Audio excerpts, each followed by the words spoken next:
Tuesday, December 11th. Fantastic day after last night's, well, whatever that was. Whew. Laffy, what's going on, man?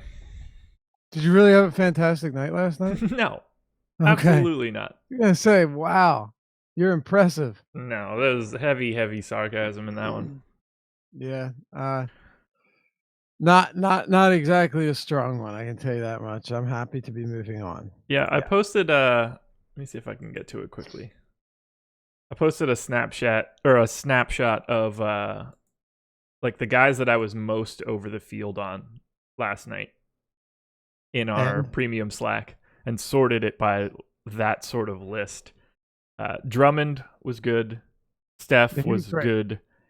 Everyone else in the list, and it's a list of like 20 dudes, all was at like 4x or less. Every single dude I had with any sort of volume just took me behind the woodshed and gave me the old thumping. Yeah, no question.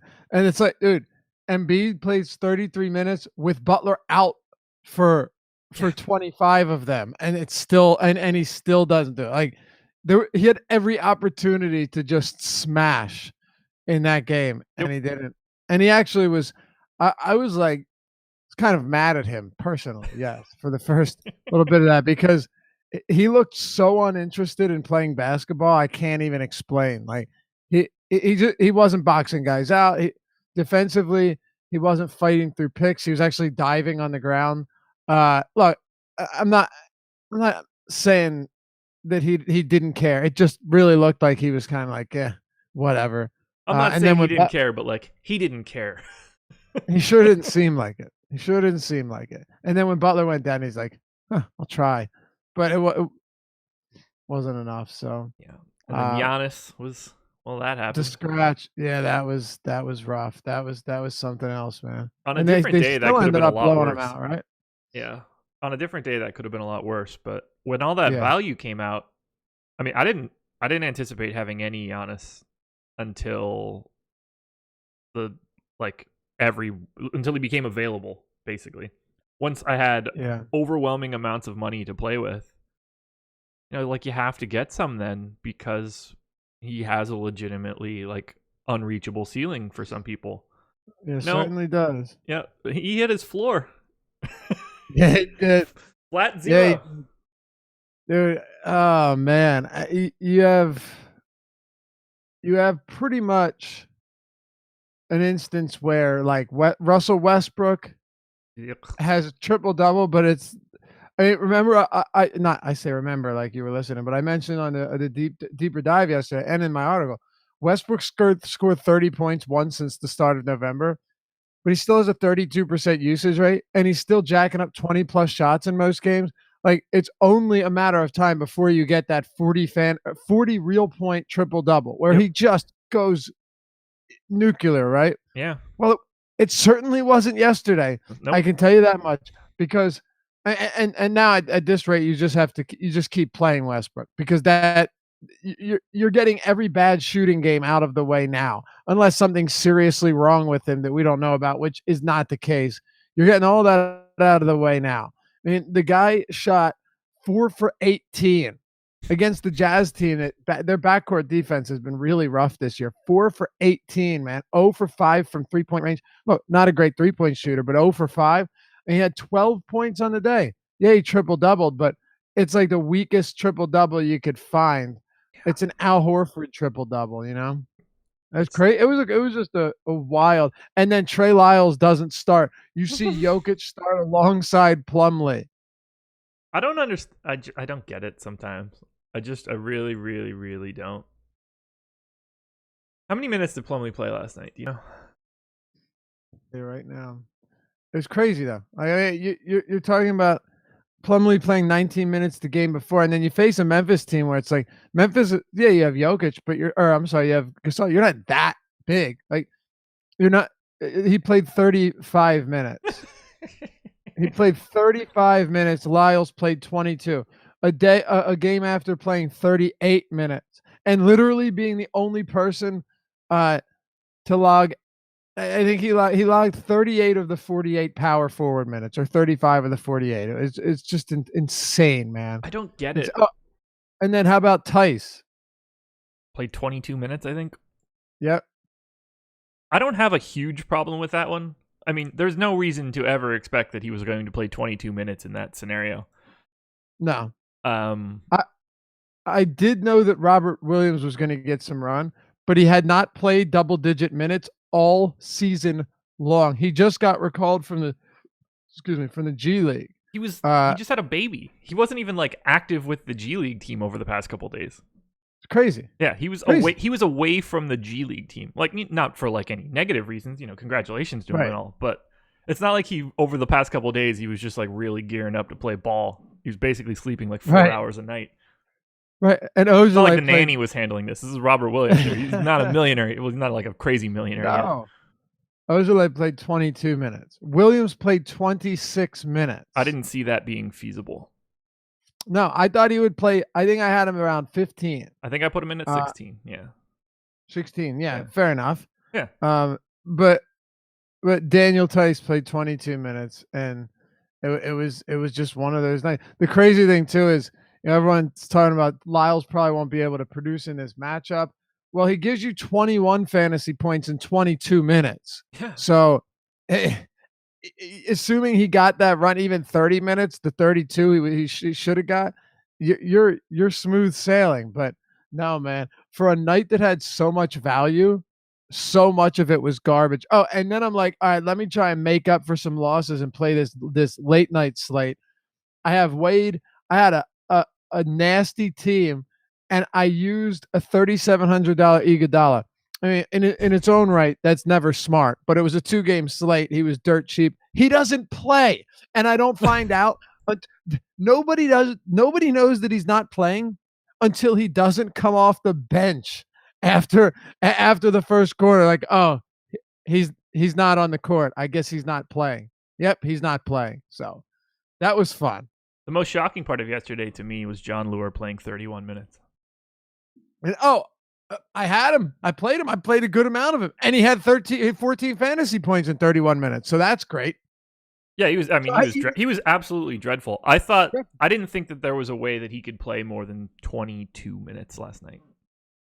This is a guy that has basically not been on the floor for the past year and a half. Yeah. I thought he could get the run, and he did, and then he was still terrible. That's how bad the night was. I just didn't think they would physically do it to him. Like, all of his stuff is like foot issues and shit. The last thing I expected them to do was take some guy that never plays and be like, yo, go run for 30 straight minutes. Right. Well, Glenn Robinson got hurt, didn't come back. Henry Ellison got hurt, came back, but still was out for a little while. So they lost some bodies there, and you're not going to put Pachulia and Drummond on the court together. Yeah. So I mean, I went with John Lure, and given the minutes, it wasn't the worst idea. But you look at his fantasy production; it was pretty terrible. And then I know some people played Galloway. That didn't work out for him. Oh boy, did it not work out? He had like 2.5 fantasy points. So yeah, it was just holy hell. On to the next one, I guess. Drummond, like you said, Drummond was the one guy where I'm like, all right, nice. Nailed it. Yeah, like I didn't have much Miles Turner. That didn't go well. I mean, not like he was highly owned or anything. At least I'm talking from a FanDuel perspective. Rozier was fine, but oh yeah, Smart was terrible.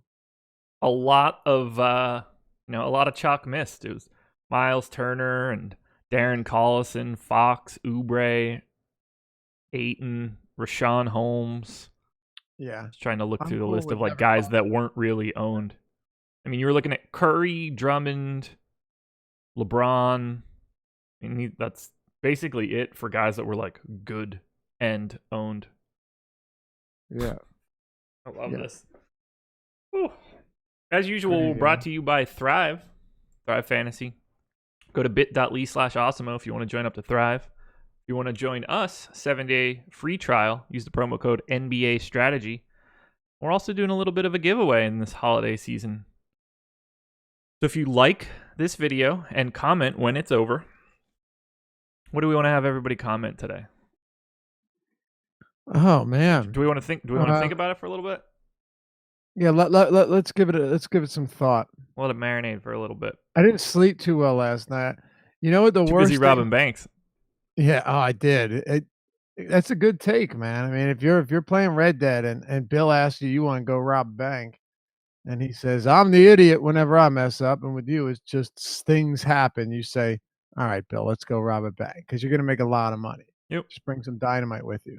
But no, you ever have this happen where the smoke alarm batteries go low and 4 o'clock in the morning, here, beep, and then 30 seconds later, boop. And you're like, shit, I have to take care of this. And it ruins gotta everything. Be kidding me, right? So I go down, I grab a chair, I come upstairs, I stand on it. I'm half asleep. I almost fall off of it. I just rip the battery out. You go back to sleep, but still, it throws you off a bit. Throws you off a little bit. And then, the dog jumped up on the bed around. Just not a great day's sleep. Nobody really cares, but I'm letting you know now. There's nothing worse than when that smoke alarm, and it was the one in our bedroom, so I couldn't even shut the door and get it in like when I woke up. Yeah. It wasn't out in the hallway. Turn or on downstairs. a white noise machine or something and just be like, right. fuck it, I'll deal with this later. Yep. I sleep with a fan on every night. Just not because it's necessary, but because I need noise I need some sound when I sleep. I can't sleep in dead silence. Highly recommend a white noise machine. Yeah, it's not a bad idea. I like it. They do a great job. Just put it in like the opposite corner of the room. Yeah. Crank that bad boy up. I don't know. Let's talk basketball. You ready? Let's do it. Yeah. 3-gamer. I don't even have anything fun to say about it. A lot of disappointing teams and then a late night hammer of like not a great fantasy game. So let's start at the top. Houston Rockets hosting the Portland Trailblazers. 113.25 implied total for the Rockets. 106.25 for the Blazers. I'm honestly a little surprised that the Rockets are 7-point favorites here with the way they've been playing. But that's not how this works. Yeah. They've been god awful. God awful. You know who else has been god awful? The Blazers defense from a fantasy perspective. I feel like that gets slept on a bit. 5% worse than average, giving up fantasy points per possession. Yeah, it's surprising too, because generally they've had a pretty good defense. Not this year. The Rockets are 14th in the West still. Yeah. And since the last time we've talked, they've actually fallen further down. Like before, they were tied in the win column. Now they have 11, and the next worst team has 13. They're literally the second worst team in the Western Conference. It's unthinkable that they can be that bad. And you don't hear anyone blaming it on Carmelo Anthony anymore, do you? No. It's crazy. I think though that this is one of these spots where you look at the Blazers as well, who it wasn't more than like 2 weeks ago that they were leading the conference, or even less, and now they're in 7th. They're 4-6 over their last 10. They've struggled this season. Recently, I should say. They've struggled recently, and now you're getting a game between two teams that it's not even the 2019 yet, and both of them really need a win. So I think this game does stay competitive. I agree. I'm surprised by the 6.5-point spread too. You would think it'd be like 3 points, right? Where if it was a neutral venue, it'd be a damn pick'em or something. Yeah, I was thinking like 4.5 or so. Yeah, but the Blazers are now projecting on 538 to be out of the playoffs. That to me is pretty wild. They are 9th. That I don't know. I don't think I agree with that. All right, I'm going to name... Well, there's only one team that I would like maybe two.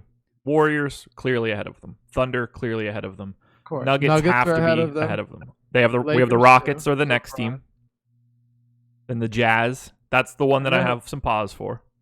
Oh, I put the Jazz below. I think the Jazz are a pretty bad team, honestly. I don't know what to think. Then they've got Pelicans, Lakers, and then finally the Clippers. They are tied. The Clippers and Blazers are technically tied here, but the Clippers have a higher probability of making the playoffs, mostly because they have 2 wins in hand. Yeah, I don't know. Well, the Grizzlies are playing pretty good basketball right now too. They're not even the next team behind the Blazers. Yeah, I figured they wouldn't be, but that would be the Wolves. I'm honestly not sleeping on the Grizzlies to make the playoffs, not to go anywhere, but a healthy Gasol and a healthy Conley, and maybe a Jaren Jackson that doesn't foul 476 times in the first quarter could actually be a team that sneaks in. But either way, I think on a slate like this where you have James Harden as your only top tier player, you kind of just have to consider him because you have to. Yeah. And he's not that expensive either. You're not paying a super premium for the guy.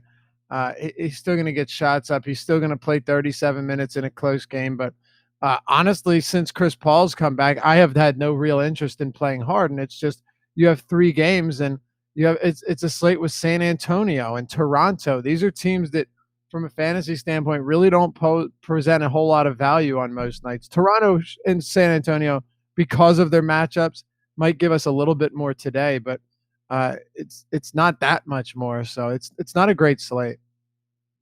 What do you like here? I like the Houston side a lot more than I like the Portland side. It's a pace down matchup for Portland. If we've got Dame at 10-2 on FanDuel, Harden's 11-5. I think I would just rather have Harden and pay up more money. You've got Nurkic and Capella at essentially the same salary on both sites. I greatly prefer Capella. And then we've got Chris Paul, 8,200 on FanDuel, 7,300 on 8,200 on FanDuel, 7,800 on DraftKings. I don't know what to do with him. He looks terrible. Yeah. But he's also Chris Paul. In my this is so bad. So in my model,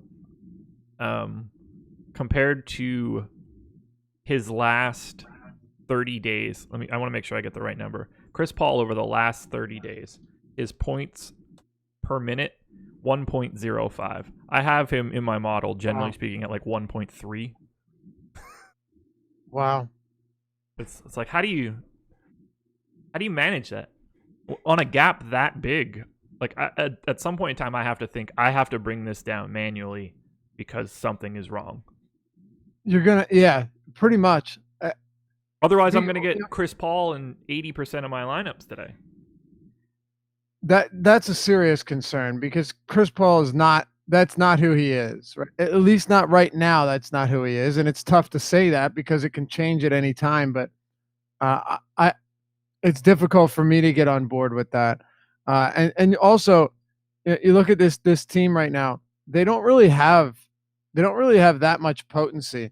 I mean, Eric Gordon continues to be completely hit or miss, mostly miss.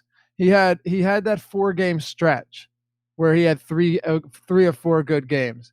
Literally, that's it for the entire season on Eric Gordon, right? He's still cheap.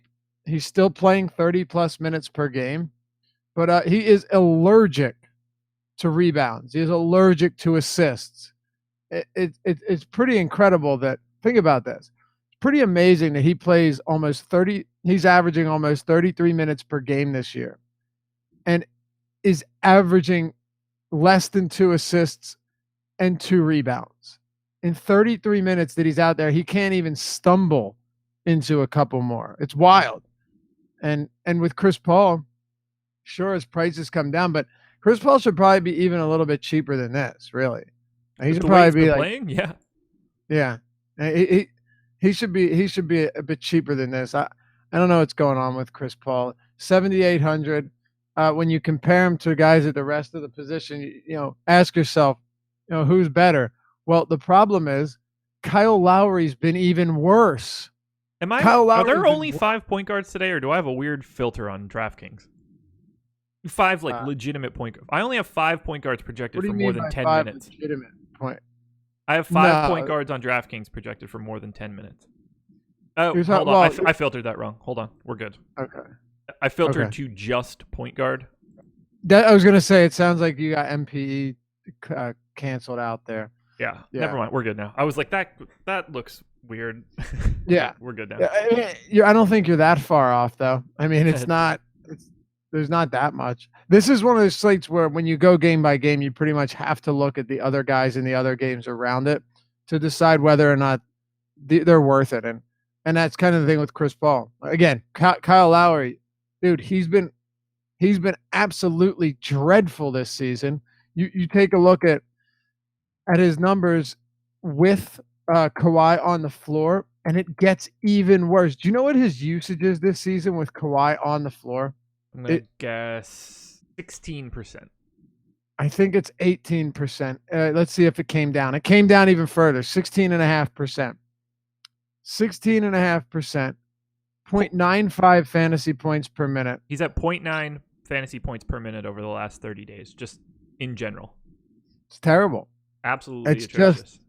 It's just terrible. And another thing too is that even his minutes recently, mind you, in very close games, look at the games they've played recently. They've been decided by 5 points, 1 point. They actually lost to Baltimore or Milwaukee and Brooklyn. And back, I said Baltimore. They're not even a team. Not even a team. No wonder he's playing terrible, man. He's playing baseball. And he's losing to the Orioles, who are terrible. This is bad. No, I was talking about the Ravens. Oh. Not better. Yeah, right? Either way, not the NBA. Milwaukee and Brooklyn. I know. 5 points, 1 point. Then they won by 11 points. Then they lose by 3 points. They win by 3 points. But you look at his last 4 games, he's played 34 minutes, 36, 33, 34. So even his minutes have actually come down a little bit in closer games, and he's not playing well. How do you even in a spot against the Clippers? I know it's the wrong game, but even in a game against the Clippers that play at a top 10 pace, how do you have any faith whatsoever that Kyle Lowry can get the job done? He can't. You can't have any faith. Right. But can you have any in Chris Paul is my question. I don't think you can. Here's the problem. If you don't have any faith in Kyle Lowry and you don't have any faith in Chris Paul, you're almost out of players. I was going to say, you're not playing this slate. Otherwise, you better be really into DeAnthony Melton and Fred VanVleet and Patty Mel. Like, there's nothing. Right. On DraftKings, it's different because you can play hard in there if you want. Which you almost have to do. Right. Well, let's not forget. You can play. I think Lillard is really, really interesting here. Only because he's Damian Lillard and he's actually good at basketball. And you don't really have a whole lot of that on this slate. Assuming this game stays close, which it should bode well for Lillard. He's one of the best fourth quarter scorers in the entire league and is every single year. And you need close games usually for Lillard to give you the numbers that you're looking for, because he's you know how he is. He really is a second half guy.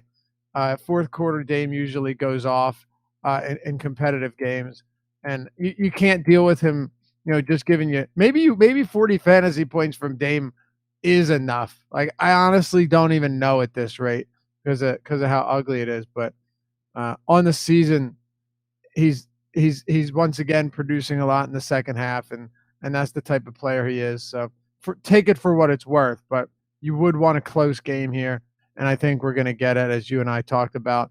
It makes sense that this game stays close because both teams have struggled. So, if you had to pick your favorite play in this entire game, who would it be? Was it Harden? So it's got to be Harden, only because specifically on DraftKings too, point guard's ugly. Like, the guard positions are ugly in general. It's all ugly. Yeah, so I think Harden kind of just by default makes for a better play, because you have Shai Gilgeous-Alexander against Toronto. I don't think that's crazy play because he's super cheap, but it's still a pretty tough spot. Devin Booker is already not ruled out yet, but we're assuming that he's not going to play. I didn't even think it was possible for him to play today. So are we? Well, they're ruling him out on a per game basis. So that means that, if you're going to rule him out on a per game basis, then I think there's, it's possible. But yeah, just by default, Harden is the guy. And I don't know, how many players are you really chomping at the bit to pay up for on this slate? I have no idea. None? Honestly, none? Right. I mean, Kawhi Leonard looks appealing, but I hate paying for him, and this is one of those nights where it's like he actually looks really appealing, even though paying $9,400 for him usually makes no sense at all. Yeah, and you're gonna have especially if you're someone that plays 150. I mean, you're playing 30-something% of Kawhi. Yeah. No question. I just mean on those 7, 8, 9, 10 game slates. I'm not targeting Kawhi there. Just not. I have a lot of exposure to this Houston side. Harden, Capella, Paul, Gordon, Tucker. I feel terrible about it, but then I look at the other games and the other teams, and it's like, well, shit, it's got to go somewhere. They have the second highest implied total on the slate. Portland has been a terrible defensive matchup. Well, a good defensive matchup for them. They've been a terrible defense. Everything I look at, I don't like, which means it should be a fantastic night. I'm really excited to jam in the same amount of volume I normally do. Yeah. Because I'm not going to change anything. Yeah, I will. I guess you and I are different. I'll play less. I play less volume on these type of slates. I just here's why. I really just don't. I don't see where I have much of an edge here. Like, I don't know why. I don't know where the edge is in this one. Fading the chalk, I guess. I don't know. Is that the answer? If Eric Gordon is 36% owned on DraftKings, where do you want to be? Now that's a great price, $4,500. Where do you want to be if you know he's 36% owned? Oh, clearly on below the field. There's no question. No question. Harden 37, Capella 35, Chris Paul 23, Eric Gordon 36. Harden, Capella, Gordon, all mid-30s. Highest guy on Portland on DraftKings right now is Yusuf Nurkic at 21. It makes me seem like, oh, well, the play is probably, going a little bit heavier on Portland. And then you look at it and it's like, okay, well, this is a pace down spot for Portland. They have the second lowest implied total on the slate. There's a reason they're not owned. Yeah. There's a big reason they're not owned. Okay, so when it comes to Nurkic, he's the type of guy that I will just continue to play because I think he's still very affordable.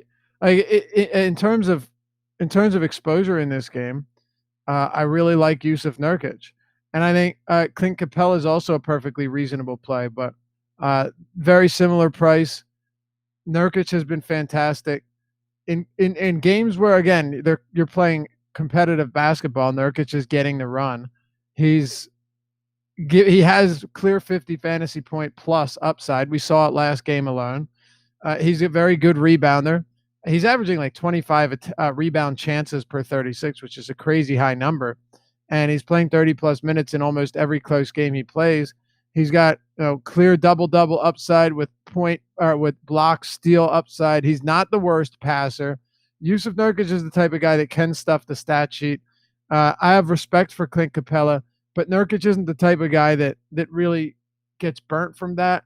And Capella, I don't see Capella wrangling away many rebounds from him here. I think Nurkic will still be able to get his.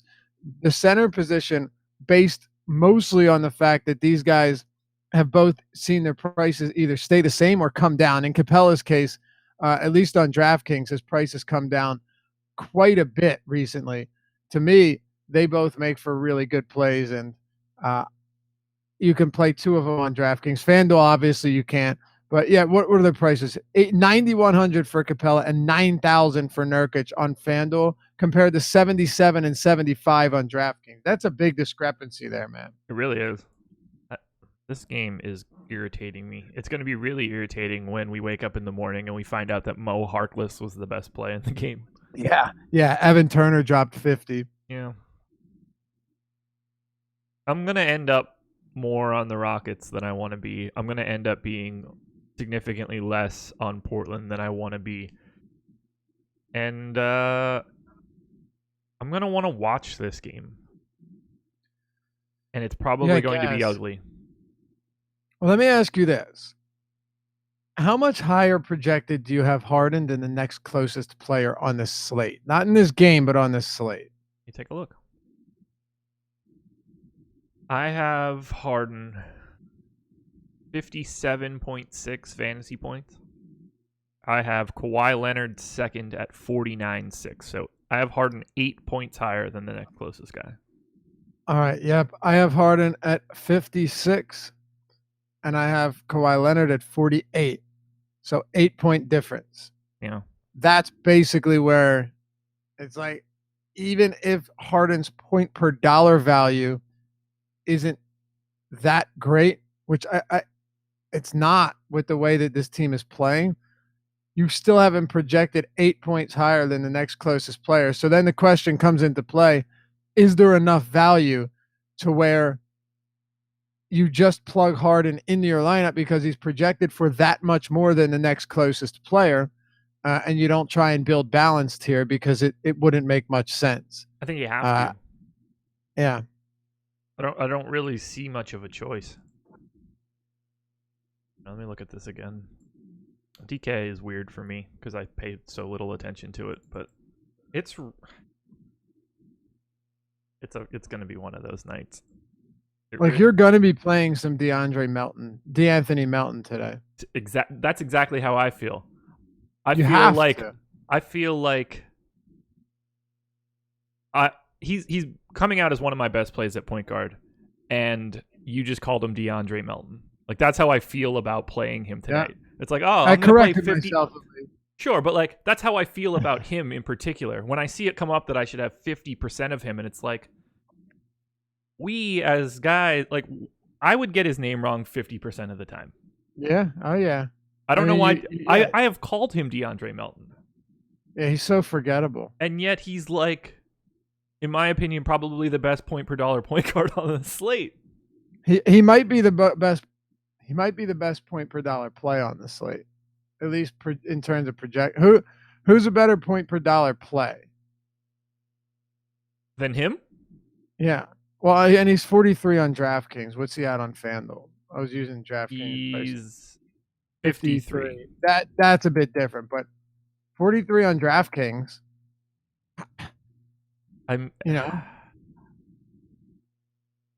Maybe Montrezl Harrell 6,700 on FanDuel.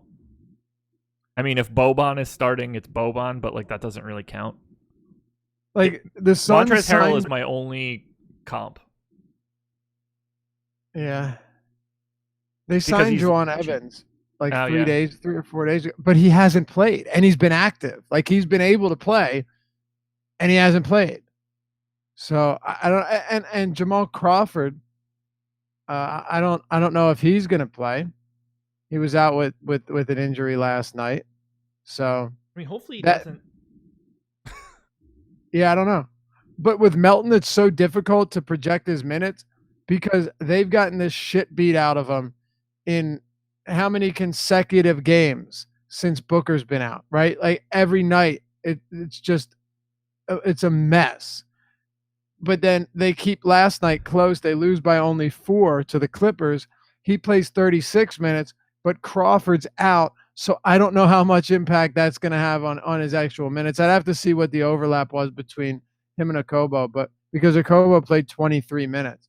But even if Melton's projected for like 28 minutes, you kind of have to still consider him because on this slate, 25 fantasy points might be the equivalent of 40 on another slate. It really might. It's crazy. Melton looks really good tonight, and that explains today. Like that today, and that's today in a microcosm.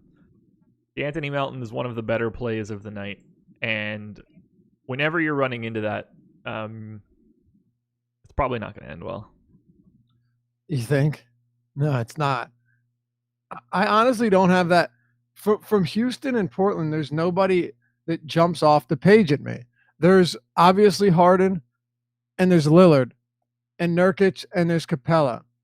But I always like to look at it like, if this was a 7 or 8 game slate, how much interest would I have in these players?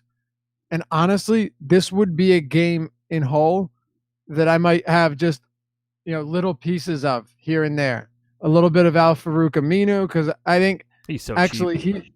I think he's one of your best values on the slate with the way he's playing lately and the minutes he's getting. Al-Farouq Aminu is just a guy that you kind of have to run out there whether you like it or not. And then you have like your PJ Tucker who's playing 40 minutes in close games. There are guys in this game that you're going to have to play, but nobody that on a normal night would be a priority. And that's pretty much where I come down on it. Yeah, I think you're absolutely right. It's just garbage. It's just pure, utter trash. Where are you at on McCollum? He's $6,800 on DraftKings, and on FanDuel he's $7,300. I have double the field of McCollum right now. I mean, here's the pricing for shooting guard on FanDuel. This is everybody that I have higher than 10 minutes. Harden 11.5, DeMar 9.6, CJ 7.3, Eric Gordon 5.1. So the top 4 guys just in salary at shooting guard tonight are all separated by like $2,000 every step down the line. Yep. So much of shooting guard is dependent on what you're doing at every other position because there's no like smooth path through the position. You're taking big leaps. If you want to go from DeMar to Harden, like you got to find $2,000 somewhere. If you want to go from CJ to DeMar, you got to find $2,000 somewhere. So DeMar right now is the guy getting squeezed out when I run my crunches at 9,600.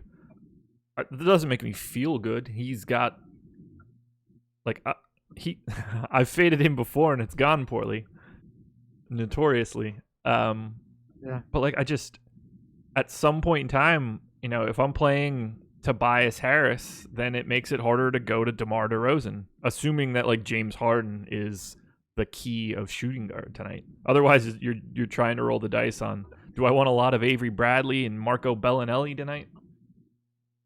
And the answer to that is no. It's rarely yes. Yeah. And then you've got guys like Rashawn Holmes who played 25 minutes last night and had a huge game. And what do you do? What do you do with the energy guy like Rashawn Holmes? What do you do with him? I don't know.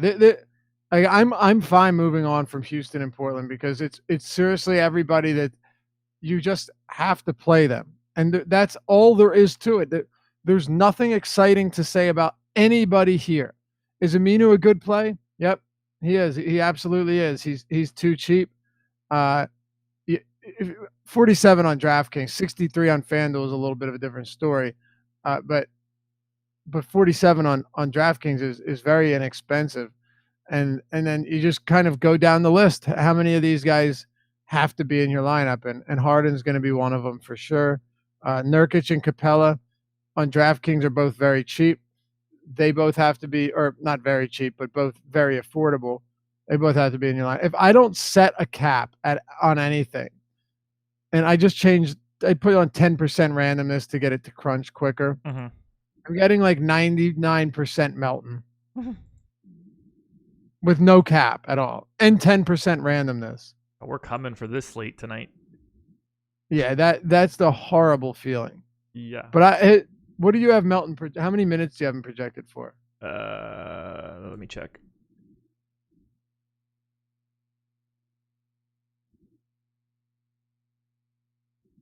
I have Melton projected for 30 minutes.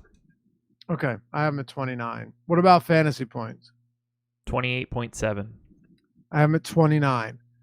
At that, like if you run a crunch right now with no cap, how would you not come up with almost 100% of it? Yeah, I mean his price is insane. Like it's insane. He's only at 21% expected ownership on DK. Here's the really crazy part for me. I'm getting him at that $5,300 number on FanDuel. I got him at like 60% when I ran my first crunch, and we're only projecting 12. So at that point, I was like, well, did you have a cap set or no? I have individual cap set for everybody. I have like a formula based on their value and stuff. I have a formula that will do it for me so that I don't have to go through and manually change a ton of people. So let me see what Melton's cap is if I don't set one.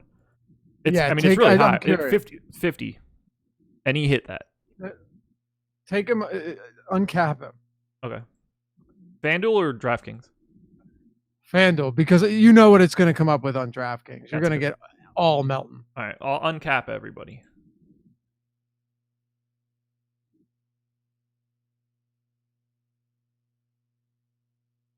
I'll put. What a bad slate. It's not great. All right, if I run 150, all right, he's the only guy at 100 right now. He just dropped to 97. Yep. Yeah, exactly. He's the only guy in the 90s right now. Anthony Melton. You almost did it again. I know. I mean, I'm okay with that. Mm-hmm. It's outrageous. And I'm getting quite a bit of another player that I really have no interest in playing either, and his name is Patrick Beverley.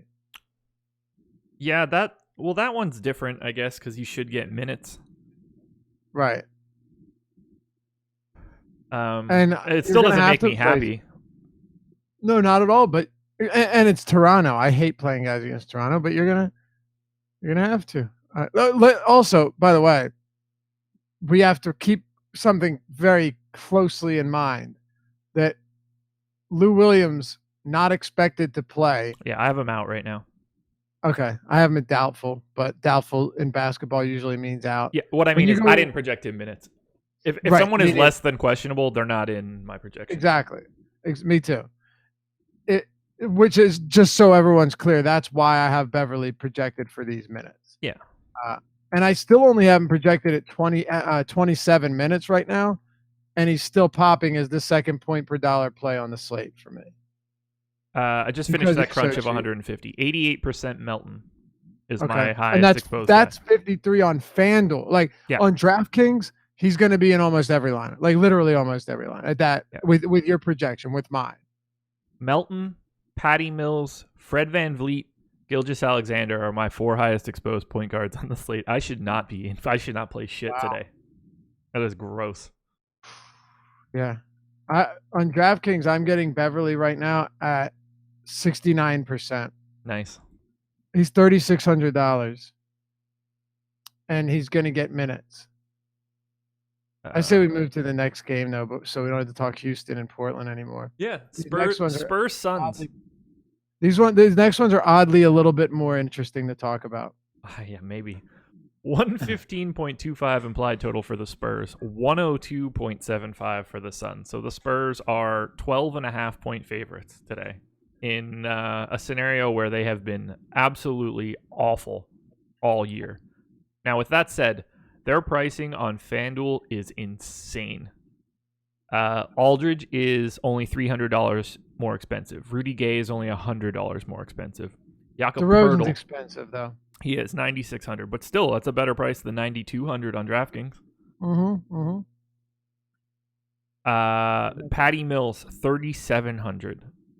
Like, I don't ever like playing Patty Mills, but what he's playing Phoenix. Being able to figure out who plays the minutes for the Spurs tonight is probably the most important piece of the slate. You're not going to be able to. Nope, because it could be Dante Cunningham playing 10 or 35. Right.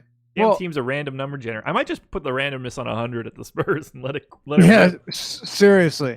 Well, the reason I say this though is because if this game gets out of control, there's no reason Pop's going to play his guys like Mills or Aldridge or DeRozan for heavy minutes. There's no way. And LaMarcus Aldridge projected for 46% ownership on FanDuel.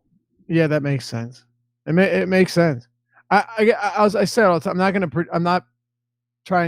don't like predicting blowouts. We've seen many things happen, but Phoenix is one team where I am willing to make exceptions. I really am. They're on the second of a back-to-back. Now they're on the road. This is one team where, assuming Booker is out, does TJ Warren play tonight? I would think so. Back-to-back coming out after being out for a while. Well, he got ejected after playing only 12 minutes, so I think probably does. You know? I didn't know he got ejected last night. Yeah, he got ejected. I think there's only so much I could look into in the morning, and garbage. The garbage Suns are usually pretty low on the list of what I need to catch up on. I don't blame you.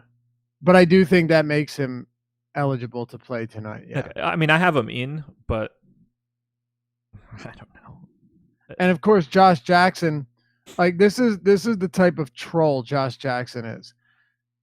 He's bad to maybe decent when Warren was out and then Ariza was out. And then Warren plays 12 minutes, gets ejected, and Josh Jackson drops 40 fantasy points. But if on a day Josh where no Jackson's one starting, played him. and I'm playing him in 50% of my lineups, boy, is he gonna suck. Exactly. That dude never plays well when we want him to play well. No, last year was different because he was legitimately getting like 44 minutes a game. It didn't matter. But now, and he'd play right through blowouts. It's a little bit different now. But yeah, DeAnthony Melton, you have to have Melton here. You have to have some Melton. I'm certainly not suggesting you have 99% or 88% on FanDuel, but you have to have some Melton. On the Phoenix side of the ball, there's a bunch of guys that you're going to have exposure to. Derek White on the other side, if this game blows out, he played 30 minutes last game. Is Derek White going to get more run? Is it going to stay close and Patty Mills ends up getting minutes? I thought Derek White was going to be playing 30 minutes a game this year. I was hoping so. Really was. Once I think Pop Murray was out and they talked about him. No idea. Yeah. Here's a question for you. The strategy. Sure. We were talking about the Anthony Melton, so we're on this game. Let's say you run a crunch, you don't set any caps, and you get DeAnthony Melton in 80% of your lineups. Let's just say you're getting it like I do on FanDuel. And we have his expected ownership at 12. How high are you willing to go? Because I know you're going to bring it down from 80. I might not. On a slate like this, if I'm projected,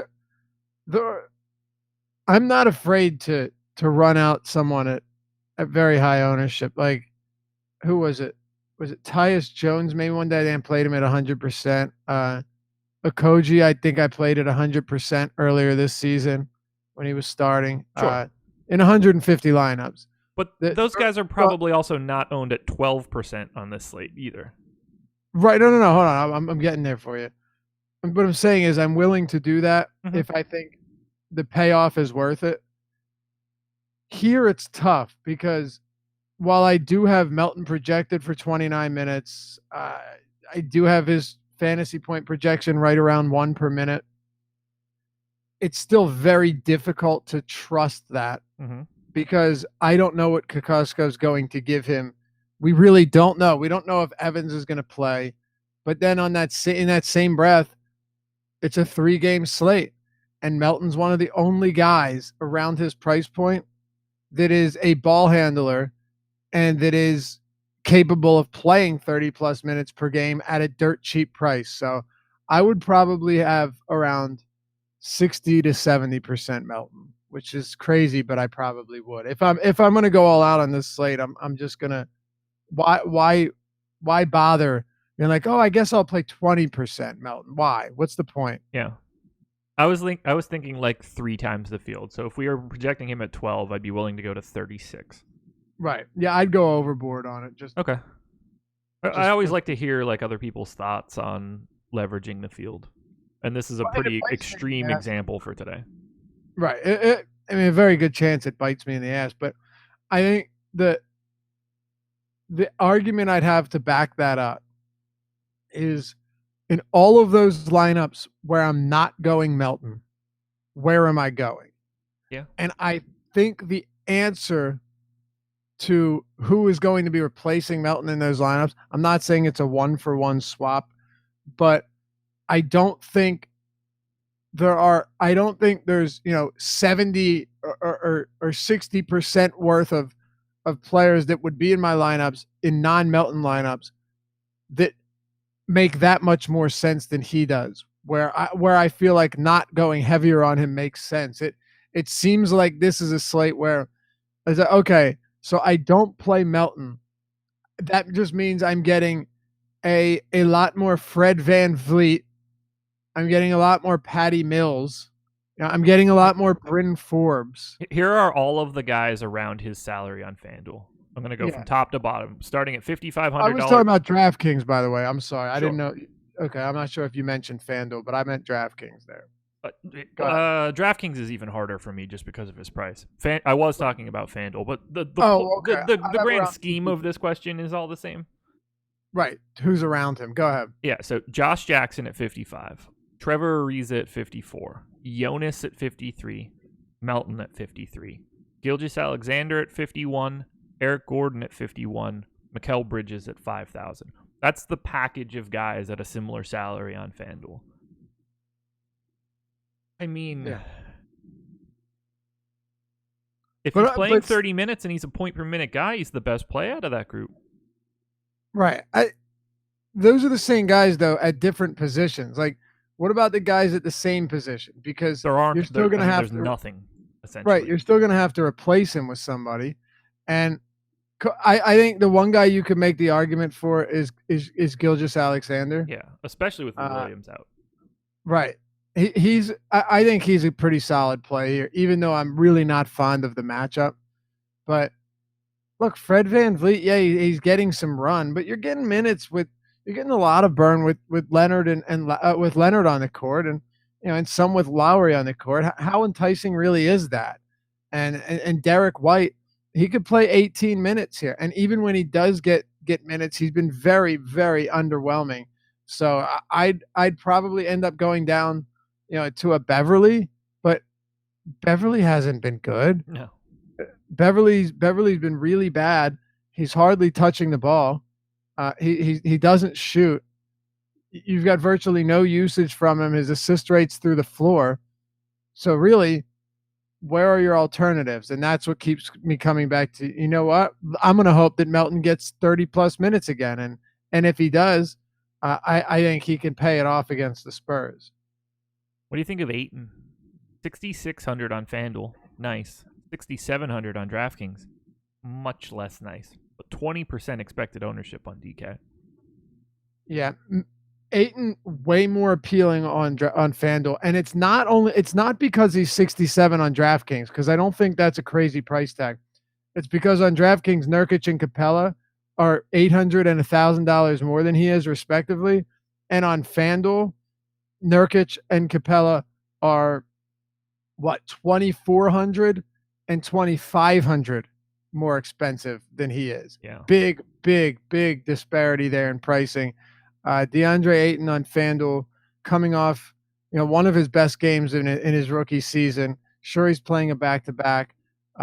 This is still a spot where DeAndre Ayton is somebody that you pretty much have to consider here. And Spurs front court defense does not concern me that much at all. No, as it shouldn't. It's not going to be Aldridge. I mean, it's not like they've got help waiting in the wings. Pau Gasol's not probably going to be the answer if he makes his way back. No, he's a human pylon. God. All right, who's your favorite play in this entire game? It's probably Melton, and it feels terrible to say that. On FanDuel, it's got to be Aldridge, I think. Even on DraftKings, I like Aldridge quite a bit. But let's not kid ourselves. Aldridge has not been good. Nope. Real bad. Aldridge was rebounding a lot better earlier in the season, and that was when he was struggling to shoot. And now he's not rebounding well at all. Aldridge, it's been a struggle lately. It really has. His rebounding rate is the second highest of his career right now on the season, but you've seen it come down a little bit recently, and that's a bit concerning. His usage rate's 4% lower than it was last season, so you're not getting the same out of Aldridge as you were. And the biggest concern to me with Aldridge is Pop was running him for massive minutes earlier in the year. Look at his minutes. Yeah, look at his minutes recently. If this game blows out, he's going to play 28 minutes. Yeah.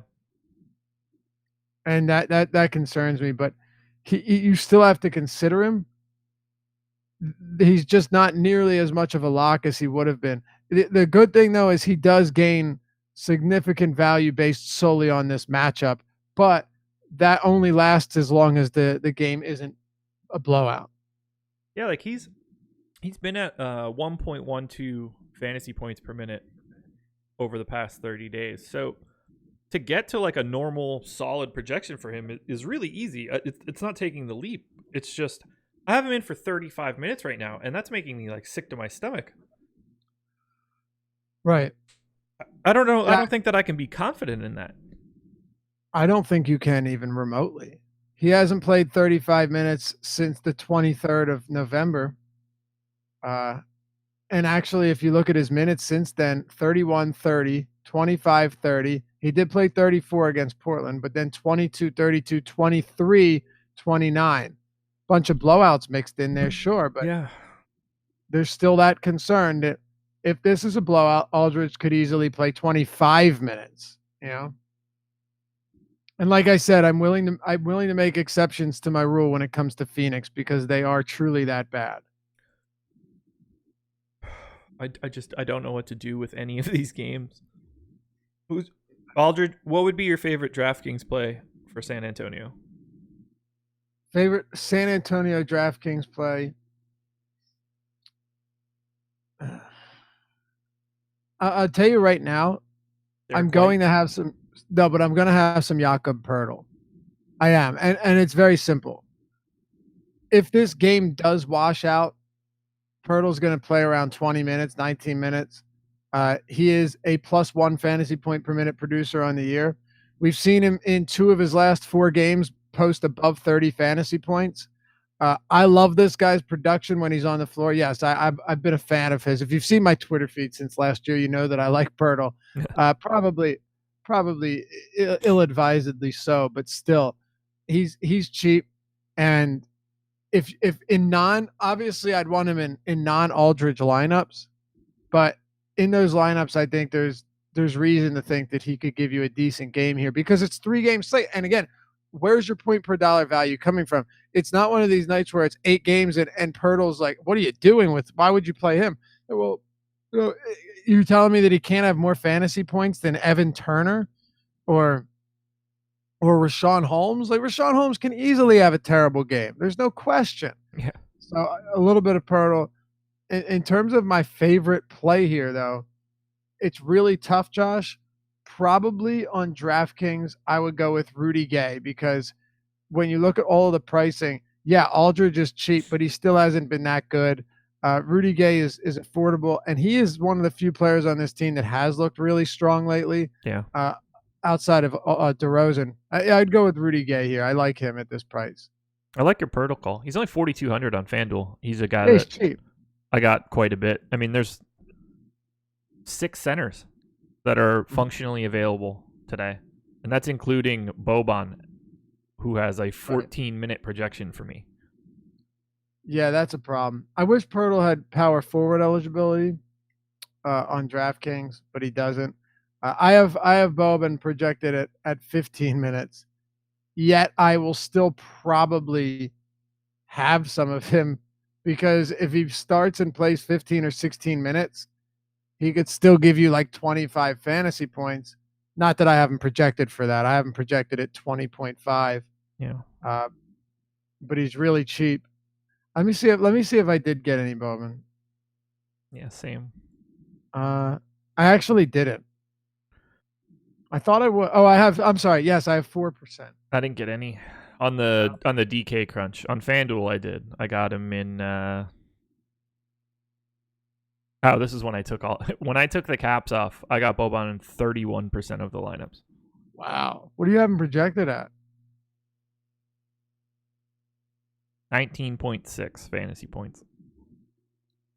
Oh, wow. When I took the caps off to run to check Melton, that's what I got Boban at 31%. I guess he is pretty cheap.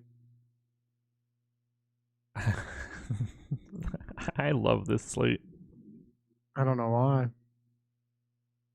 Watch Devin Booker ends up playing and everything changes. And that will make everything worse. That's the worst part of it all. Because he's not going to play 36 minutes. So it's just going to take minutes away from everybody that we consider to be like a mildly okay value on the Suns. Yep. It'll make this slate even more difficult. I don't think he's going to play tonight, though. I don't think he will. Nor should he. So no, there's no reason. Why rush him back? Exactly. So basically, for me, it's it's Melton on FanDuel, Ayton, a lot more appealing than he is on DraftKings.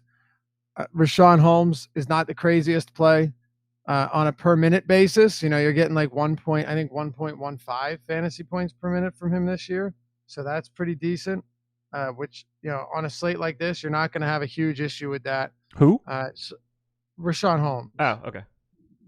You have to, again, like I said with Pirtle, you got to take some risks. Yeah, Rashawn Holmes, 1.15 fantasy points per minute. It is a back-to-back. So could he play another 25? Yeah, he legitimately could. Yeah. Throw him into the mix. I'll go back and forth, and then I want to hear where you're at on both these teams before we keep going here. I'm not playing, Jackson. I think Warren plays, but you have to think his minutes are still limited even after he got ejected after 12 minutes. So not interested there. Here's my honest. I do like Jackson.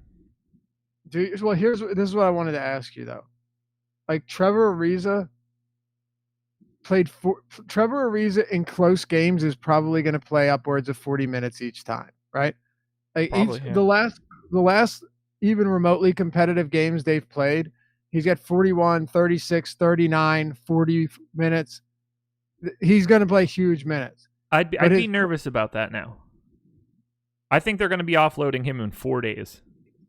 It's very, very possible, but I also am not sold on that idea either. Only because, why keep running him that heavy? Like what do you mean? Like why would you even bother running? Whether you're offloading him or not, why continue giving him 40 minutes a game anyway? Like I don't know if they will move over these next couple days. Okay, it's possible. But if you're gonna offload him soon, then why not just continue to run him till the wheels fall off? Injury? I don't know. He rolls an ankle and yeah. I mean, they can get a legitimate asset in some form back for Trevor Ariza. There are no shortage of high-level playoff teams that are looking for exactly Trevor Ariza. Now they're not going to get anything good. Like they're not going to get like $7 in a Starbucks gift card or something. I'm kidding. He's worth more than that. I mean, I would expect them to get a first rounder, lottery protected. For Ariza? Yeah. I don't know, man. I don't know. Would you trade the Sixers legitimate first round pick, like the actual Sixers picks? It's going to land in like the late 20s. No, no way, dude. No way. He's getting paid $15 million, man. Like, no, I know it's extend him for 100. I know. Of course not. Of course, you don't extend him at all. It's a 1 year he's on a 1 year contract. Yeah. No, I don't think Trevor Ariza is an asset. I don't like. He's okay. So we're going down this rabbit hole. This should be fun. When you and I get into this, it goes poorly. Yeah. But look, he's 33 years old, almost 34, which in basketball years, you're getting up there. He's been in the league since 2004. It's like his 15th NBA season. His 3-point percentage continues to come down. Now, granted, 35% is not terrible. So having a 3-and-D guy, like you said, having a 3-and-D guy is not a bad thing at all. And I do think you're right that he will be an asset to some team. That said, you're not extending him. If you are, I don't know why you would. So what, you're giving up a first? I get it. It's first round picks that aren't lottery picks aren't really that valuable. But to me, it's difficult to see giving up a first, maybe like your 30th or 29th fine, or like assuming that you're that good of a team, you're the Warriors or whatever. But I don't know if it's worth it for a guy that's been in the league for this long, clearly isn't even remotely close to the player that he was a season or a few seasons ago.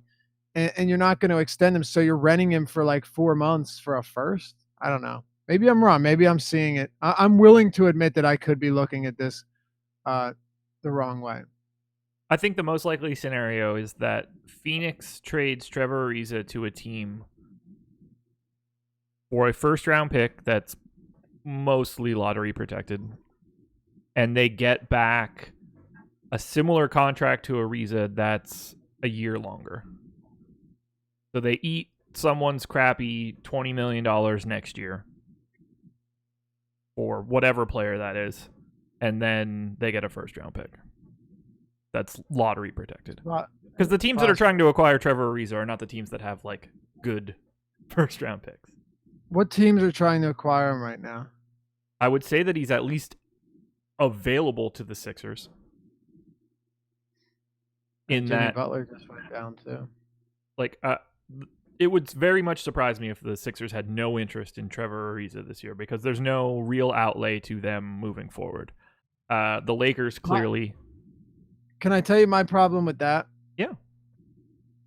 That would just mean you have 2 Trevor Arizas on the team because they already have Wilson Chandler.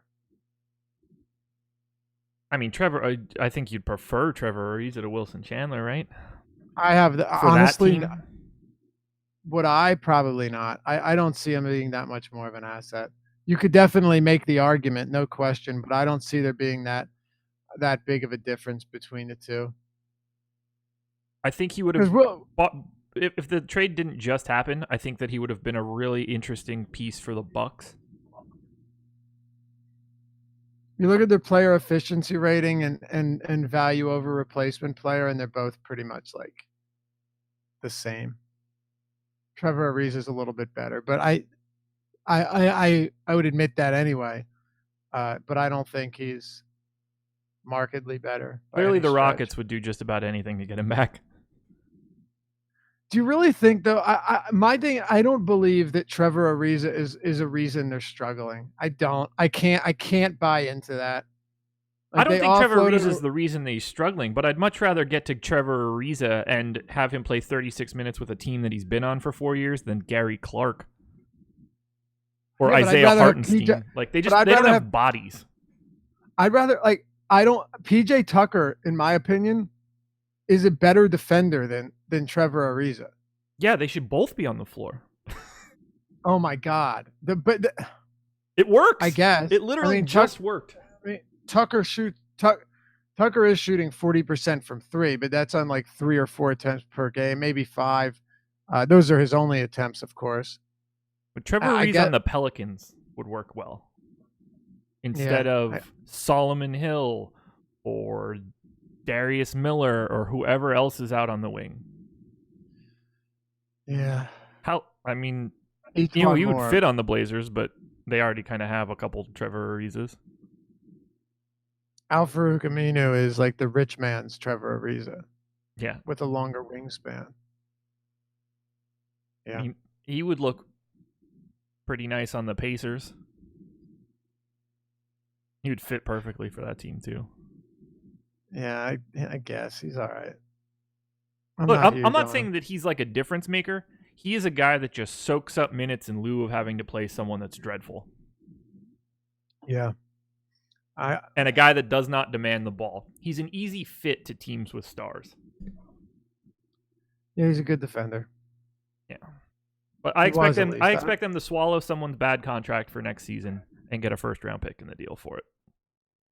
Possible. It's just, they're not going to get like a good pick. But a pick nonetheless. Well, it'll be interesting to see. Let's close out Clippers and Raptors. And let's talk after the show about how you and I can just start a podcast where we don't have to talk about daily fantasy sports. Right? Where we talk about Trevor Ariza. That's just as much exciting. It's with me talking about Trevor Ariza trades is significantly more interesting than this slate. Right. How many years are left on Solomon Hill's contract? That's the last thing I'm looking up. Because he was one of the 2016 garbage contracts, so I think he would have one more year left. So he's on the books for 12-7 next year. You trade Solomon Hill. Well, they don't have the volume of picks. Flip out Solomon Hill for Trevor Ariza on the Pelicans. That's a significantly better team. That's exciting. Yeah, super exciting. All right, Clippers 107.25, Raptors 110.75. Actually, I don't know if that's the real total. There wasn't a total when I woke up, and I didn't go back to fix it. I'll tell you right. The total on this game is 224. I had 224, but fair enough. I mean, I had it in at 218, so it's actually. It came down a point since I last refreshed. It came down a point, and that was like 25 minutes. 223 and a half. I've got it at. So, yeah. So 109.75 for the Clippers, 113 and a quarter for the Raptors. I'll tell you one thing. I think you said you want to watch this Houston-Portland game. I'm most excited to watch Toronto and Clippers. I won't see a single second of this. I hope that I'm asleep a half hour before it tips off. Oh yeah, that's right. I got a hockey game tonight. We in the playoffs, so playoffs. It's 8:40, so I'll go home. I can sit down and watch some of this. This should be I'm actually excited to watch this game because I think the Clippers. We've talked about it. They don't have any elite players, but they really don't have any bad players. Yeah. Like they always have a decent lineup out there. Yeah, they're like the inverse of the Suns. Yeah. I have a lot of this game. Surprise. Because it's clearly the game that you expect to stay closest. I have a lot. Mm-hmm. I have a lot of it, and I think you have to have a lot of this game. Yeah. I mean, really, just think of it this way. The easiest way to put it in perspective, at least for me, you don't want to see it this way. I don't really care. Not you personally, just everybody, because I almost spit out my coffee. Sometimes I just talk, but you don't like it. Lou Williams being out on any other slate would be like, okay, Lou Williams out, whatever. The ripple effect for somebody like Lou Williams, who's playing like 25 to 28 minutes a game, because of the constraints on this slate, Lou Williams voided 25 to 28 minutes is pretty massive. Yeah, especially because they're playing Toronto. Exactly. If this were a home game against the Suns, no, this is a game where Williams could play 30 minutes if he was healthy. Yeah. Like if they're not going to give those minutes to, like, Tyrone Wallace isn't going to suddenly play 30 just to soak that up because it's a garbage game. Like, this is a monster game. Toronto coming to town. Like, those minutes are going to get redistributed and concentrated to quality. Right, exactly. I'm with you 100%. Yeah. And you look at this team. So this year, with Lou Williams off the court, the leading usage rate for guys that are actually playing minutes is Tobias Harris, 25%. I'm definitely filtering out guys that have actually played minutes. Boban Marjanovic, 25%, 117 minutes. Danilo Gallinari, 521 minutes, 23% usage. Montrezl Harrell, 132 minutes. Obviously, they play the bulk of their minutes together, 19%. Gilgeous-Alexander, 18%. So there's that. And then assist rates. The leading assist rate is, dude, this team's so spread out, it's ridiculous. With Lou off, the leading assist rate is Patrick Beverley at 22%. Gilgeous-Alexander at 17. Boban is at 11.5. He has the fourth highest assist rate behind Beverly, Gilgeous-Alexander, and Mike Scott. You got Gallo and Harris at 11 and 10%. My God, this team. And then fantasy point per minute production. This is what we're all here to talk about. Teodosic, that doesn't count. Boban leads the way at 1.56 in 117 minutes. It's funny to say this, right? But Boban, now we just have to run this. What are Boban's numbers with Lou Williams on the court? So 1.56 fantasy points per minute in 117 minutes with him off, 25.3% usage. It's going to be like he's going to be like he's 1.5 overall, 1.57 with him, 1.42 or so. Yep, 1.41 in 91 minutes with him on, and 28% usage. So his usage actually goes down with him off, and his per minute production goes up. So you know what that means? Just a bunch of noise. Yeah. Because they're not, they're not running plays for Boban Marjanovic. It's a bunch of noise. But I was curious to see if it'd be a big difference. I pulled up the NBA Wowie stuff for the whole team, and then with Lou Williams off. There are two kind of extremes that I think are probably relevant. Danilo Gallinari has a 5% boost to his FanDuel fantasy points per minute when Lou Williams is off the floor. I think that makes perfect sense. Lou is a guy that dominates the ball, and if he is not on the floor, I would expect Gallo to soak that up a little bit. Go ahead. No, you're good. I never mind. I was just gonna say usage. I think it's I thought the usage was, what did you say? You get a 5% bump in 5% bump to his fantasy points per minute. Okay, yeah, his usage goes up. So Harris with him on is 19.6, Gallo's 21.1, and you said a 5% bump in per minute production or fantasy production is pretty nice. Yeah. I think his usage rate goes up by like 2%, which is strange. You'd actually think it would go up more, like you said. It goes up to 23, and Harris goes up to 24.5. So Harris sees, I think, the biggest boost in actual usage. Who sees the biggest bump in per minute production? Gallinari at 5%, unless we're getting down to guys that don't play enough minutes. Here's the interesting. Okay, so one. It is Gallo. No change whatsoever to Tobias Harris's fantasy points per minute, on or off. Essentially no change to Avery Bradley. A slight boost to Shai Gilgeous-Alexander. A little bit of a downgrade to Pat Bev. 2% down. Gortat, 2% down. Here's the one that I think is most interesting. Now, caveat. There's only 146 minutes that this guy has not played with Lou Williams on the floor. But his fantasy points per minute with Lou Williams off has dropped 0.2 fantasy points. 14% decrease in his average fantasy points per minute. Montrezl Harrell. Yep, I had a feeling. Yeah. 0.93 fantasy points per minute with Lou Williams off the court, I think. Or no, I'm sorry. 1.1 flat, 1.00 with Lou Williams off the court. Yeah. Which is okay. Not at his price point, but it's okay. He's actually, get this. Harrell with Lou Williams on the court, 1.26 fantasy points per minute.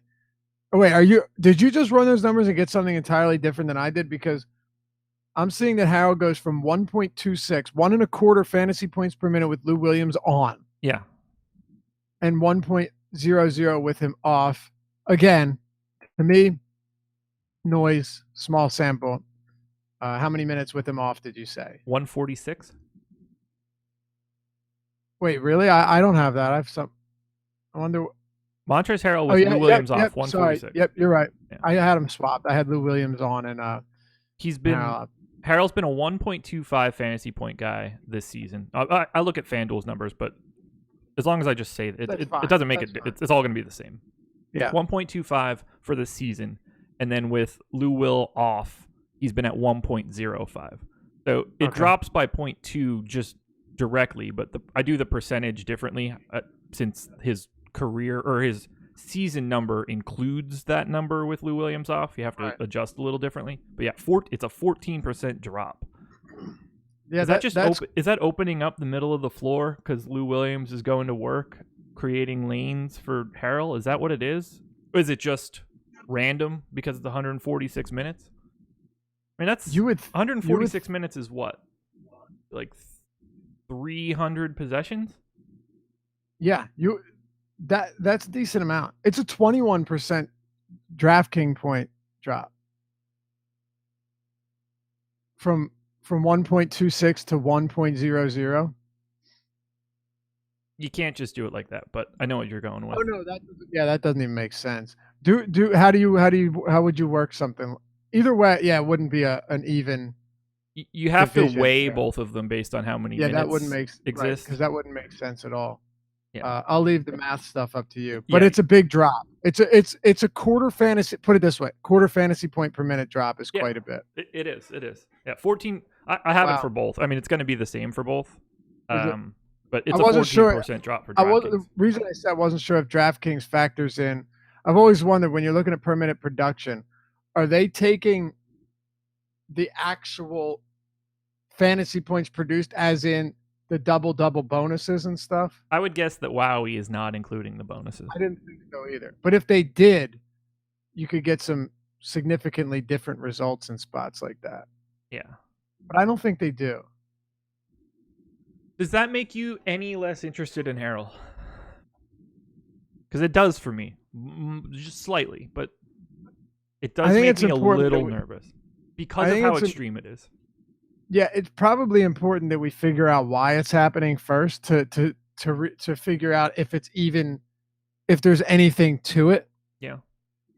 Because there's such different players that it's tough for me to see why that would be the case. So with Harrell on and Lou Williams off, his minutes have come predominantly with Tobias Harris, Gallinari, Alexander, and those are the four, and then a bunch with Avery Bradley.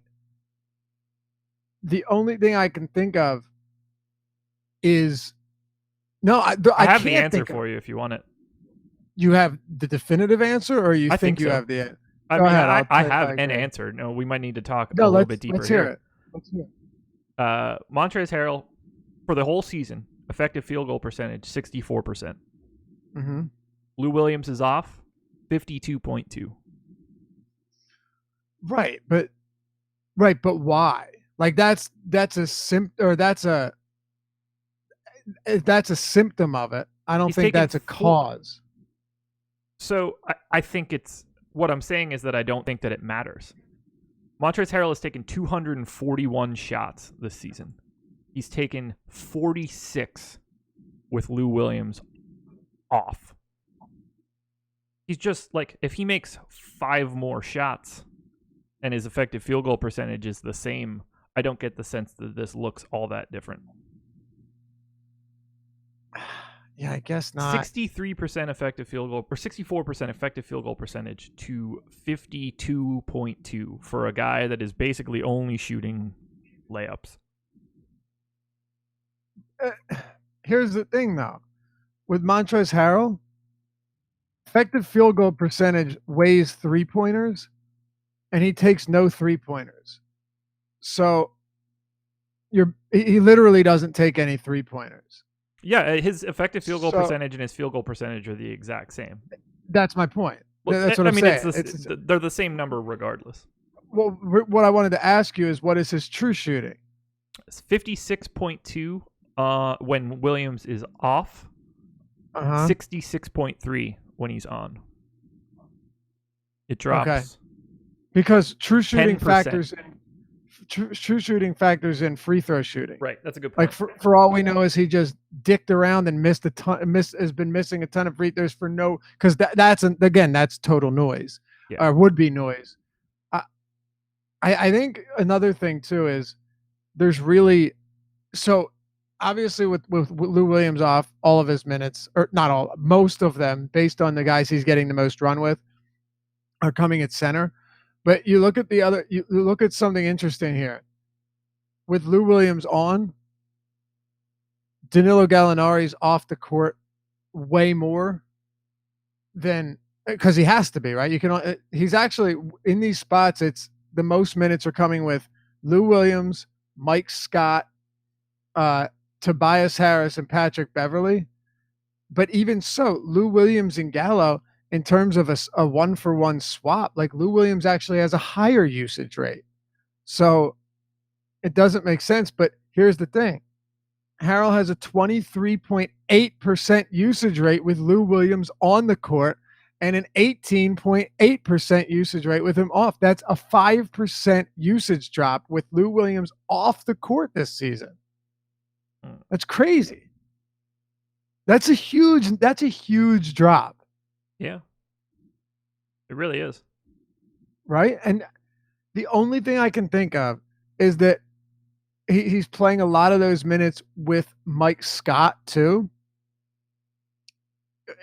Yeah, I don't know, because Mike Scott has no usage at all, and neither does Bev.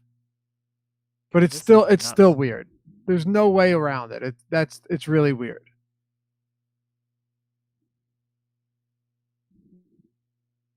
Rebounding rate drops a couple percentage points with him off.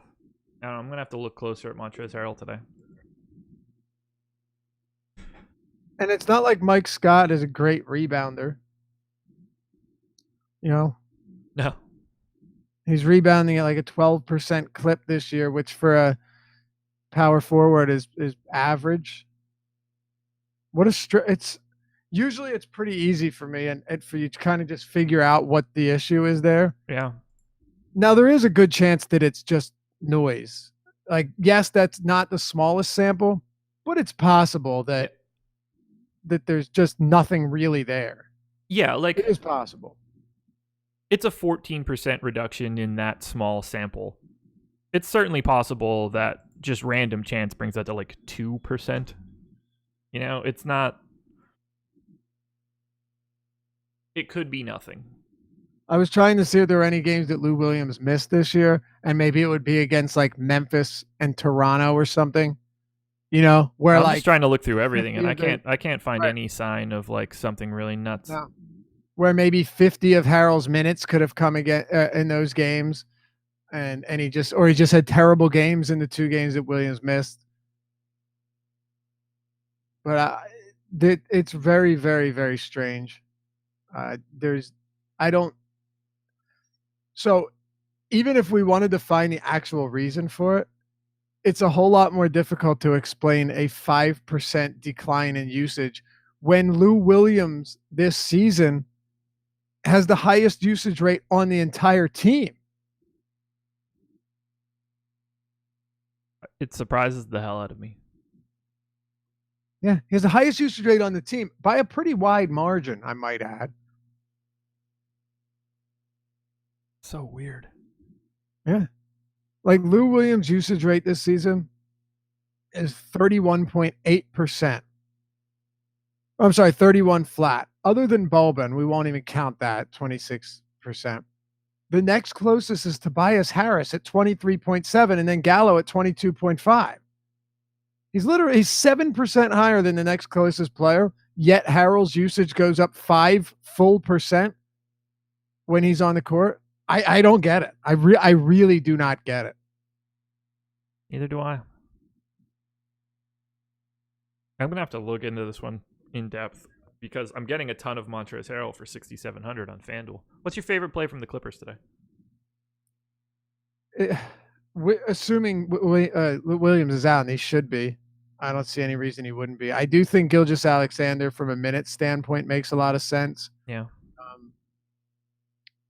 I think Harrell is definitely viable, but I don't have that much. Actually, no, I don't have him as that interesting because it's not like his minutes are going to change here. He's not going to benefit minutes-wise from no Lou Williams. And it's not like the matchup is particularly good. And if Joval's out there for a lot of minutes, you might actually see some extended Boban run. So I actually think this is a tricky spot for Harrell. A little bit worrisome, to be honest. I will have a little bit of Marjanovic because he's really cheap. I did want to say one last thing on Harrell. I thought to myself, maybe with Lou Williams off the court, they're spreading things out a little bit more because they don't have those bodies and they don't have a ton of range. So maybe they're ranging Harrell out like a little bit, but that's clearly not the case because 75% of his shots are coming from within 3 feet of the basket on the season. He's attempted like 1 field goal from outside of 10 feet. We know exactly what type of player he is. Yeah. So it has nothing to do with, it can't have anything to do with his shot selection either. No. I'm going to assume that it's mostly noise, but I'm going to dig into it. I would think it was mostly noise until I saw the usage. That's what jumped off the page at me. Yeah. That to me is something I can't, it could be right, but that's still something I have a difficult time ignoring. If it was just per minute production, but all of his other rates were the same, then I would totally think he's just not played well. But the usage decline is huge, massive. It's not even like it's not a free throw rate thing. Like he's getting to the line more without Lou Will. I don't know if that was probably the issue. I don't know. I'm going to dig into it later. Let's close this out. We've been going for an hour and a half. Yep. As expected. Yeah, it moves so quickly. I have a ton of Harrell, Gallo, Gilgeous-Alexander. I have Avery Bradley at 3,900. I don't enjoy it. He's being so bad. Pat Bev in play. Again, we're all assuming Lou Williams is out. Oh my God. Everybody, people in chat, they know the answer. It's pretty obvious to them. Bro, y'all acting crazy. Harrell goes down because style of play. Do y'all watch the games? He gets all Lou putbacks, off rebounds, feeds from Lou. All. Yeah, okay. All right, Wait, man. so we're saying that common sense. We're saying that his usage increases by 5% because of Lou misses. So that okay. All right. So no one else on the team misses shots, and when Lou Williams isn't out there, his shots aren't eaten up by other players that don't miss shots. Montrezl Harrell is the sole rebounder for Lou Williams. It's like they're playing. It's like they're warming up. He just goes out there and he catches his rebounds for him. That's how this works. What? All right. Look, they may be very synergistic. It's very possible. They might be. That they really might be. Very possible. But the other players miss shots. Imagine, do y'all watch games? Imagine having this like Rolodex of information in your head that you know that like Lou Williams and Montrezl Harrell are the keys to everything. Just knowing that shit off the top of your head. I'm digging into NBA Wowie. We're going through like high level details of this pairing, and it's still not pointing out anything that's super obvious. But apparently, we can just be like, oh well, I've watched the game, and in the 147 minutes that Montrezl Harrell hasn't played with Lou Williams, I obviously know the answers. Right, Jesus he doesn't Christ. get. Yeah, but here's my question. Hold on, before we leave, I have to just give me 1 second. Just give me 1 second. Okay, give me 1 second here. Because, how silly of us to try and break something down with logic and facts. Yeah. All right. Nobody else is doing what we're doing right now. No. So, okay. 10, like, he might be right. 19, There's no need to be a dick about it. No, all right. 10, 19. 1 second. No, take your time. I'm going to drop my exposures for the Toronto side right now. Tons of Kawhi. I'm going to play Kyle Lowry because I don't really feel like I have a choice. I'm terrified to do it, but... So, Montrezl Harrell's offensive rebounding rate goes down 1% with Lou Williams off the court. Okay? Okay. His offensive rebounding rate goes down like 1.2% with Lou Williams off the court. See what I'm getting at here, right? I certainly do. Okay. So if your offensive rebound rate goes down slightly more than 1%, your defensive rebounding rate goes down a lot. But that's not Lou Williams putbacks. So that's really interesting. His defensive rebounding rate with Lou Williams on is 19%. His defensive rebounding rate with Lou Williams off is 11.9%. Okay. How about that? But that's not Lou Williams shoot. I mean, if Lou Williams is shooting for the other team, maybe that's it. But you cannot tell me that it's all on Lou Williams putbacks when his offensive rebounding rate goes down like 1.3% or something like that. What do you know, man? When Lou Williams isn't on the floor, obviously Montrezl Harrell is going to be a worse defensive rebounder. Right. That doesn't. No, it's crazy. Naturally, you get to that conclusion. But does a 1.3% offensive rebounding rate decline account for 5% usage? I have a tough time believing that. I'll leave it at that. I think you might have said this, but I'm not entirely sure. So I might repeat you. For the season, the Clippers have a 75% defensive rebound rate. When Lou Williams comes off, it goes up 3%. So the team as a whole, yeah, that's so weird, is increasing their defensive rebound rate by 3%. Meanwhile, Montrezl Harrell's goes down significantly. I don't know, dude. I think it's just noise. I think so too. Shit, I had something I wanted to say. Now I don't remember what it was. Couldn't have been that important. Somebody in chat just yelled at me because I said that I had Kawhi, and they said, "Why do you have Kawhi in? Why would I not have Kawhi in right now?" Like, why do you have him expected to play? Yeah, but apparently we should not be expecting Kawhi to play tonight. I mean, which is possible. They play the Warriors tomorrow, but again, this is just a broad assumption that this will be the game that he sits. Wait, do you have Kawhi out? No, I'm saying, is it possible that he sits on the front end of a back-to-back? Yes. Is it also possible that Nick Nurse says, well, we have a much better chance of beating the Clippers with Kawhi than we have a chance of beating the Warriors at the Oracle with Kawhi. So let's play Kawhi. If we're only playing him in one game, let's play him in the game against the Clippers team that we could easily lose to with Kawhi off the court. Mind you, this Toronto team has now dropped 3 of their last 4.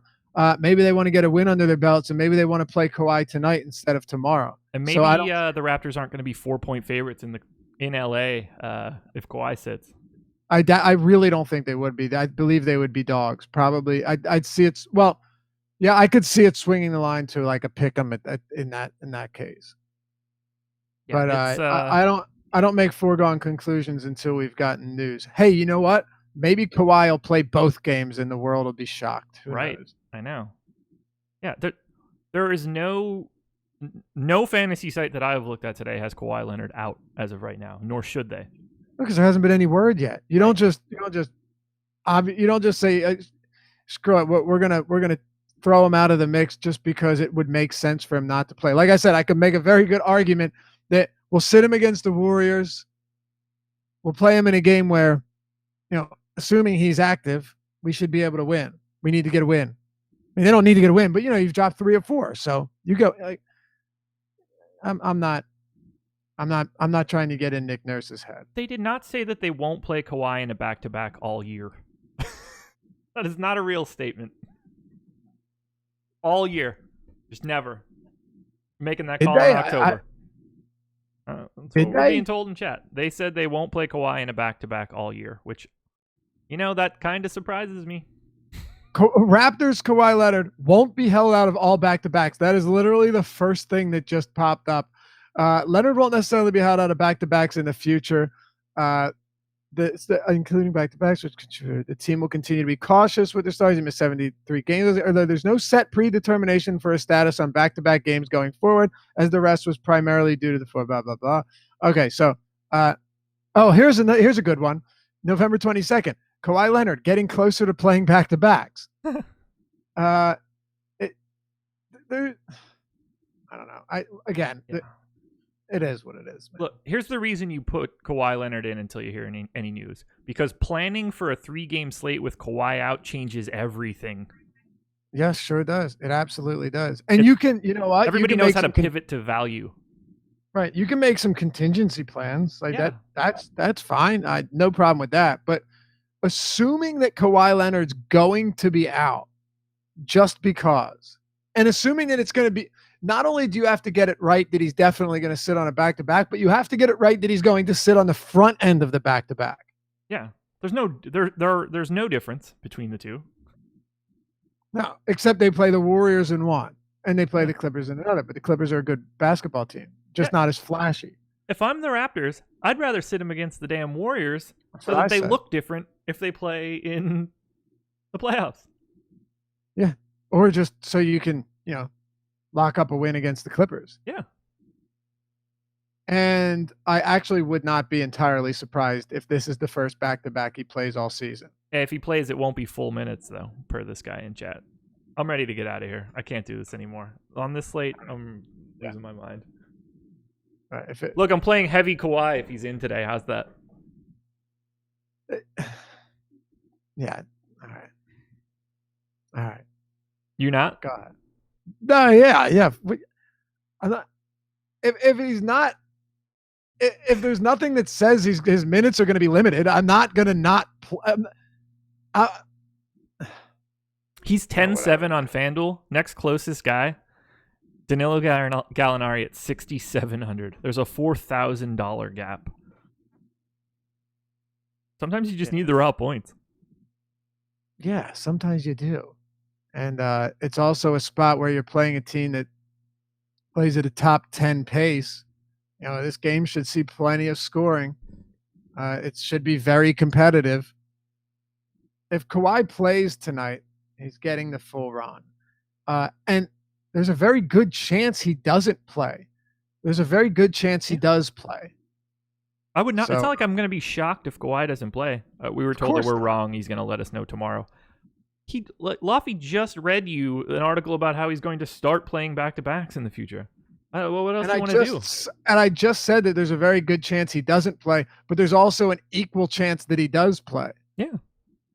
So if you're just taking him out of your projections because you think that he's not going to play, and you're running crunches and you're making lineups like that, and just totally assuming that there's no chance he plays today, you're wasting a lot of time without having any information. That's all I'm saying. Yeah, agreed. That's all. To say that he's not going to play any back-to-backs for the entire season, because that's something they said in, October? Mm-hmm. What a stance to take. And then in, late November, they said he was getting closer. Yeah, but we'll ignore that one. You can't not play. You're not going to not play him on back-to-backs the entire season. Yeah. X Cossack in chat is... He nailed it. Josh is never wrong. That's it. Lock it up. I didn't honestly. I'll be honest with you. I did not think. I didn't think this would be a very controversial opinion to say until Kawhi Leonard is ruled out or there's word of him being ruled out. Assume he's not ruled out. Yeah. Apparently, having him at 36 minutes is also too high for today. I don't know if you could find a site that doesn't have him projected to play right now, as of now. You can't. You certainly can't. Because sites, want to know why? Because sites aren't just going to be like, we don't think he's going to play today. Right. So we're going to, paying customers, we're just going to consider him out. We're going to project Van Vliet and OG Anunoby for additional minutes. Fire up OG Anunoby tonight, I guess. Gonna have to play 30 minutes. How many minutes do you have Kawhi projected for? As many minutes as he normally gets. Let's see. Yeah.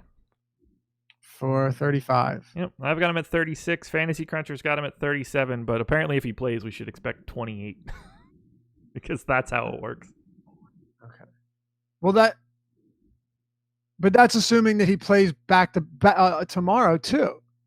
Like that. There's a chance he plays the front end and not the back end. There's a chance he plays the back end and not the front end. There's a chance he plays both. There's a chance he plays both with limited minutes in one game. And there's a chance that he plays both with 30-plus minutes in both games. There's 8 different scenarios here, and we don't know anything about any of them because no one's told us anything yet. Oh, we'll find out after shoot around. All righty. Let's get out of here. NBA strategies. Oh, okay. Let's make the holiday contest something here about Kawhi. We have 24 days of giveaways going on right now for this holiday season. So if you like this video and when it ends, if you put a comment in the comment section, you will be entered to win either 1 month of whatever sport of your choosing at awesemo.com or some merch, which I will be wearing shortly in these videos. Can I tell you something right now real quick, though? Yeah. I'm usually not a big merch guy. Our merch is actually, I was looking at the other day, it's actually really sick. I just got a few pieces of it. It's very, it's way nicer than most merch you would see. The hoodie too, that white hoodie, very sexy. I love there's a white on white hat that I really like with the black Awesemo logo, but I'm really nervous that I would ruin that. But I guess kind of hard to get too much stuff on your hat when it doesn't leave the desk. I'll figure it out. That would require me to go outside. So In the comment section, what do you want to do? Does Kawhi play tonight? No. Does Kawhi? No. Give us what you expect to happen on this set of back-to-backs. Play both. Play one, not the other. You got to tell us which he plays. Play both, limited minutes. Let us know, and then we'll read them. And everyone that wants to brag about it, that they know it, that they can get in Nick Nurse's head. Here's your opportunity. There you go. We can give you a shout out. Whoever gets it, whoever nails it, on tomorrow's show. There you go. Like the video, comment when we're done, and let us know Kawhi's status for this upcoming back-to-back. Yeah. What does he do for both games? Yeah, and be specific if you think he plays, but only plays limited minutes. I'm sure someone will get specific. There we go. By the way, this is because we love our viewers. By the way, absolutely. This, trying to get back here. Who else gives you an hour and 45 minutes on a 3-game slate? Damn right. Gets a little contentious sometimes, but hey, you guys aren't angels either. Yeah. Well, I mean, here's the deal. You do this every day. Some days are better than others. Some days you just want to fuck around with chat. You got to break up the monotony in some way. Pretty much. Alrighty. But yes, to answer your question, I do watch the games. Yeah, so do I. I don't watch baseball though. Fuck that boring shit. On that note, NBA Strategy is the promo code 7-day free trial if you are interested. You can pick any package whatsoever, including packages with Fantasy Cruncher. If you want Fantasy Cruncher, make sure you pick a package with Fantasy Cruncher. Otherwise, you'll be emailing me about it, and I will probably be snarky in my response. We'll have Ben and Andrew coming up at 2:30, doing a DFS mailbag show, another Q&A. Tune into that. We'll have Adam writing the deep dive coming out in the early afternoon. Shouldn't be very difficult today.